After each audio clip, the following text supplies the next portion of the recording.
दत्ता दत्ता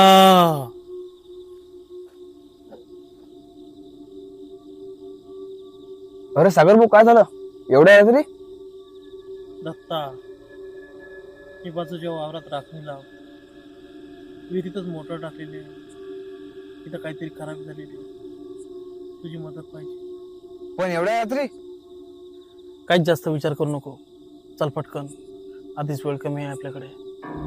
ठीक आहे, चला पण लवकर करजा बा. आधीच वाफे करून थकलेला आहो मी. तू चाल, मी नेतो तुला बरोबर. चल पटकन. ठीक आहे, चला.